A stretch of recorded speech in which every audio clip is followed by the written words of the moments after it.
कि ideas of on education की जब हम लोग बात करते हैं, जब हम लोग बेसिक एजुकेशन से लेकर के और हायर एजुकेशन तक की बात करते हैं, इसमें अलग अलग ढांचे होते हैं जिन ढांचों के अंदर बेसिक शिक्षा को ढाला गया है और जिन ढांचों के अंदर हायर एजुकेशन को ढाला गया है। हायर एजुकेशन से शुरू करते हुए हम लोग एक बार रिवर्स पिरामिड में आएंगे। मौजूदा सिस्टम में आपको क्या ऐसी चीज़ें लगती हैं जिनको कि और बेहतर की जाने की ज़रूरत है और क्यों ज़रूरत है? जय Hind everyone, thank you so much for inviting me here. आपने बड़ा अच्छा सवाल पूछा है क्योंकि ये फ्यूचर ऑफ द नेशन से जुड़ा हुआ सवाल है और thank you for organising this very meaningful show here today. Basic education के आगे जब बच्चा जाता है तो पहले मैं शुरू करूँगा because 9th and 10th class के बाद अगर आपने ये पूछा कि चैलेंजेस जो मैं देख पा रहा हूँ बिकॉज ग्रासरूट लेवल पे पिछले 10 सालों से, पहला तो है कि एजुकेशन सिस्टम में जो गाइडलाइंस बनी हुई हैं उनको धरातल पे, मैंने आपके भी बड़े वीडियोज इस पे देखे कि धरातल पे उसको कैसे एग्जीक्यूट किया जाए, वो नहीं हो पा रहा है। जिससे हाल ही में CBSE ने डमी स्कूल की बात उठाई। तो दीज आर द चैलेंजेस जो बहुत सारे बच्चे फेस कर रहे हैं कॉम्पिटिटिव एग्ज़ाम की तैयारी करने की वजह से। जो उनके लास्ट 2 सालों के वो सुनहरे दिन होते हैं, लास्ट 2 ईयर्स, उसके बाद उनको स्कूलिंग नहीं मिलेगी। मुझे नहीं पता इसमें पेरेंट्स की गलती है, मुझे नहीं पता इसमें, क्योंकि बच्चे को आप डायरेक्टली ब्लेम नहीं कर सकते। तो इस तरीके के बहुत सारे चैलेंजेस हैं जो हम ग्रास रूट लेवल पे देखते हैं। उसमें से लैंग्वेज बैरियर है, उसमें से execution of all the government policies. Because अभी इससे पहले सेशन में बहुत अच्छी बात बोला है कि education is not just about academics. बहुत सारी चीज़ें हैं जिनको NEP पे किया गया है, बट मुझे लगता है कि ये ग्रास रूट लेवल पे चैलेंजेस हैं जो मैं फेस कर पा रहा हूँ या हमारे जैसे बहुत सारे मेंटर्स हैं, ट्रेनर्स हैं, एजुकेटर्स हैं, वो देख पा रहे हैं। उनमें से एक मैंने अभी आपको बताया। सेंचुरियन डिफेंस एकेडमी अपने एजुकेशन मॉडल को कैसे रखती है? उसमें प्रैक्टिकल जो एक्सपीरियंस है वो कितना होता है, लिटरेचर का जो एक्सपीरियंस है वो कितना होता है, और ये रेशो किस बेसिस पे आप डिसाइड करते हैं? Centurion defence academy Lucknow and Dehradun में we are creating future of the nation. जब देश के सेना की बात होती है, रक्षा क्षेत्र की बात होती है, तो क्योंकि वहाँ पे सिर्फ एकेडमिक्स इन्वॉल्व नहीं है, वहाँ पे एकेडमिक प्लस पर्सनैलिटी इन्वॉल्व है।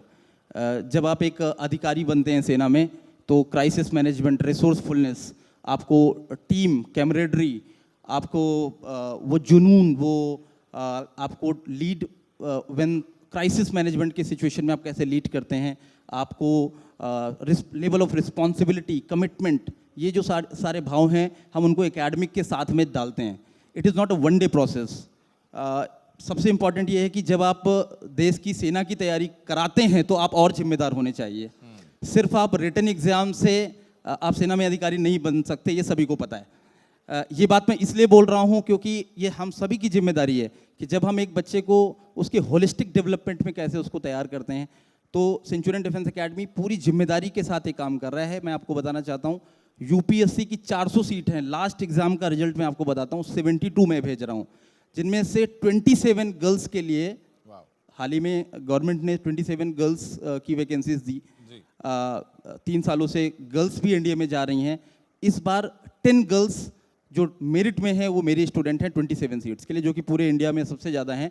और हम इसके लिए जो काम करते हैं वो ये है कि सिर्फ आप एकेडमिक पे नहीं कर सकते। मैथ अच्छी हो सकती है, फिजिक्स अच्छी हो सकती है, अभी साइंस की बात हो रही थी, बट उसके साथ हम उसको होलिस्टिक वे में, बिकॉज आज वो सरहद पे है तो क्या वो अपनी टीम को हैंडल कर पाएगा, क्या as a team leader cope up कर पाएगा, क्या वो क्राइसिस मैनेजमेंट में रिसोर्सफुलनेस दिखा पाएगा। इन सभी बातों के लिए हम ग्राउंड लेवल पे ट्रेनिंग देते हैं। हमारा इंडिया का सबसे बड़ा GTO ग्राउंड है जहाँ पे ऑब्स्टिकल ट्रेनिंग, आपको यहाँ से वहाँ तक जाना है, जिसमें रूल्स हमने बना दिए, आपको क्रॉस करना है, मंकी क्रॉलिंग, ऐसी बहुत ही जो विशेष टेक्निक्स हैं जो defence institute of psychological research ने डेवलप करी हैं, उस पर हम ट्रेन कराते हैं। और ट्रेन हम डायरेक्ट नहीं कराते हैं कि आप ऑफिशियल क्वालिटीज़ को जाके दिखाइए, ये टेक्निक हमारी नहीं है। मैं जो करता हूँ वो है कि इनर वैल्यूज़ आप कैसे डेवलप करें, आप वैल्यू सिस्टम कैसे डेवलप करें, जिसकी काफ़ी कमी है। आप आज की डेट में लीडरशिप सिर्फ वर्ड से नहीं, लीडरशिप को आप कैसे अपने अंदर आत्मसात कर रहे हैं, कैसे उसको प्रैक्टिकल लेवल पे परफॉर्म कर रहे हैं, तो उसका एक फेयर बैलेंस हम मेंटेन करते हैं, जिसमें हम होलिस्टिक डेवलपमेंट में एकेडमिक प्लस पर्सनालिटी को ग्रेजुअली ट्रेन करते हैं बच्चे में। डिफेंस को जितना मैंने शिशिर कवर किया है उसमें मुझे एक बात समझ में आती है कि एक फौजी के लिए, एक ऑफिसर के लिए सबसे ज़्यादा जो ज़रूरी होता है वो होता है उसका स्ट्रॉन्ग माइंडसेट, उसकी डिसीजन मेकिंग कैपेसिटी। इन दो चीज़ों पर आपके एकेडमी में कैसे काम किया जाता है? एक ऑफिसर को अगर आप तैयार करने में सहायता करते हैं, किताबें हैं आपने पढ़ाया, ट्रेनिंग का जो पार्ट है आपने वो करवाया, माइंडसेट कैसे तैयार किया जाता है? अगेन बहुत अच्छा सवाल है आपका, स्ट्रॉन्ग माइंडसेट कैसे हम डेवलप करते हैं। सी आर्म फोर्सेस में we prepare them to become a fighter, we also search for the fighters, क्योंकि जंग में हारने के लिए नहीं सोचना है आपको। जब आप जंग में वहाँ खड़े हैं तो there is no second option, there is the only one option that you have to win the battle. तो ये डे वन से सिखाया जाता है कि हमारे पास दूसरा रास्ता ही नहीं है। लाइक एक टास्क आपको दिया गया तो आप ना होना सोच ही नहीं सकते हैं। पहला ये माइंडसेट यहाँ से, that way you can alter the attitude of the person. दूसरा, commitment is what counts, integrity का भाव, सत्यनिष्ठा का भाव, अपने नेशन फर्स्ट का भाव। क्योंकि किसी पर्टिकुलर रिलीजन की बात नहीं होती है। जब हम अरुणाचल पे बॉर्डर पे होते हैं, सरहद पे होते हैं, तो एक बंदा होता है वो आटा गूंथ रहा होता है, एक झरने से पानी लेके आता है, एक टेंट पिचिंग कर रहा होता है और एक रडार पे स्कैन कर रहा होता है कि चाइना की तरफ से कोई मूवमेंट तो नहीं हो रहा है।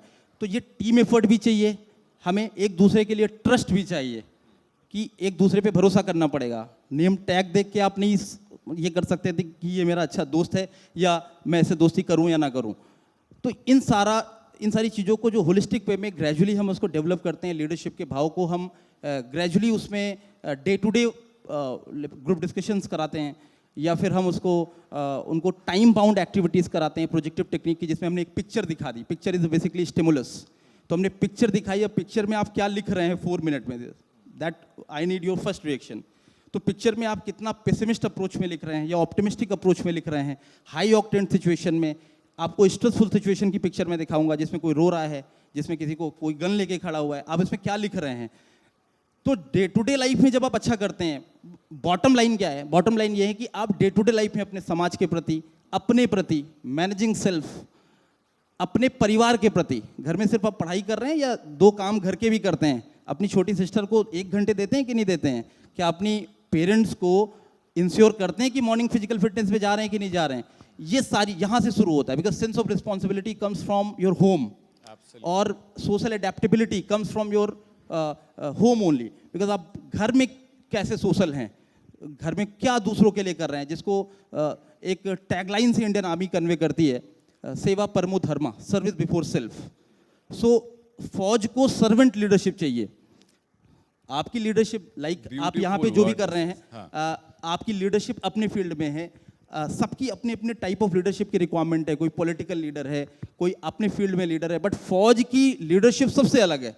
फौज की लीडरशिप मेरे अपने लिए नहीं है, मेरा कंफर्ट सबसे लास्ट में, मेरे देश का कंफर्ट सबसे ऊपर, और जो मेरे मेन हैं जिनको मैं कमांड कर रहा हूं, उनका कंफर्ट मेरे से ऊपर।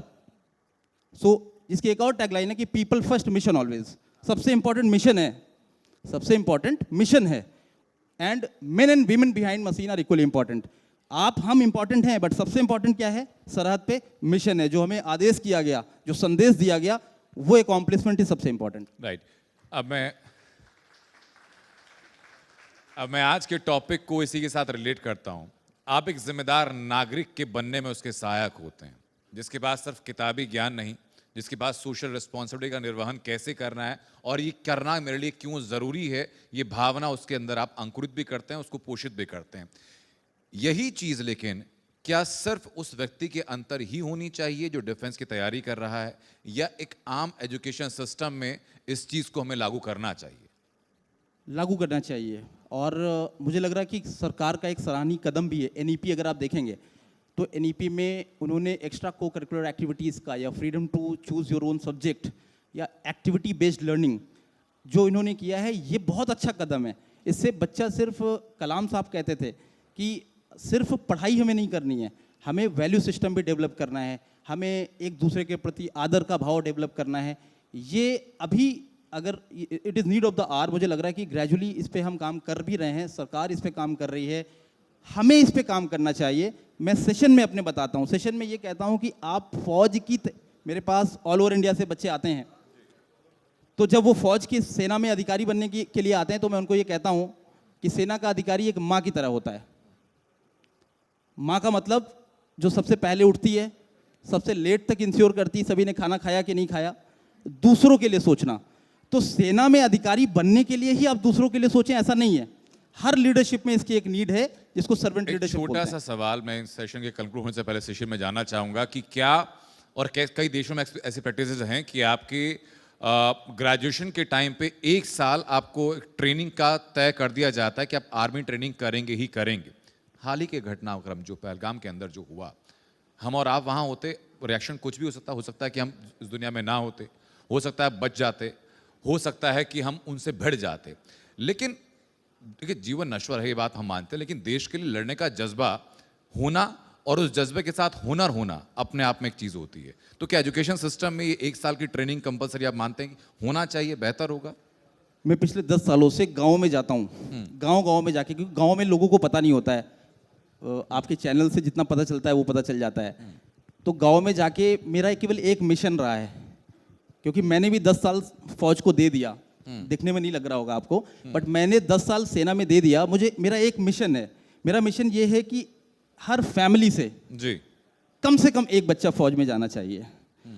आप 10 साल के लिए जाएं, 5 साल के लिए जाएं, जाके फील तो लें, देखें तो, क्योंकि बहुत आसान होता है किसी को आर्मी ऑफिसर को छुट्टी में थप्पड़ मार देना।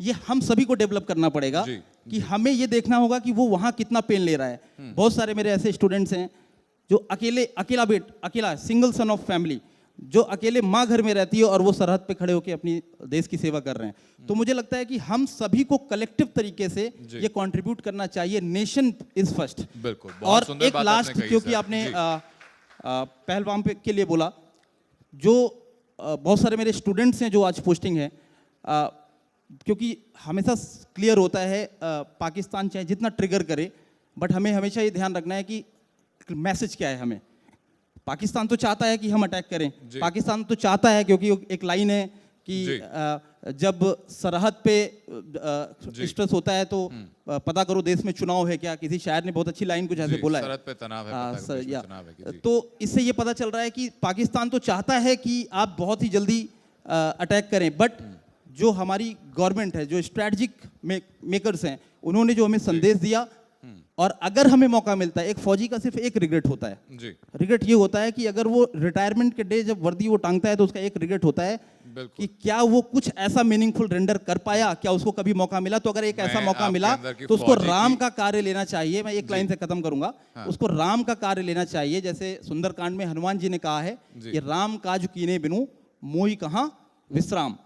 तो ये नेशन का जो काम है, जो नेशन बिल्डिंग का काम है, ये एक राम का कार्य है। हमें इसको हृदय में श्री प्रभु राम को लेके हमें उस काम के लिए प्रस्थान करना चाहिए। बिल्कुल। बहुत बहुत शुक्रिया शिशिर, बहुत मजा आया आपसे बात करके। Thank you so much.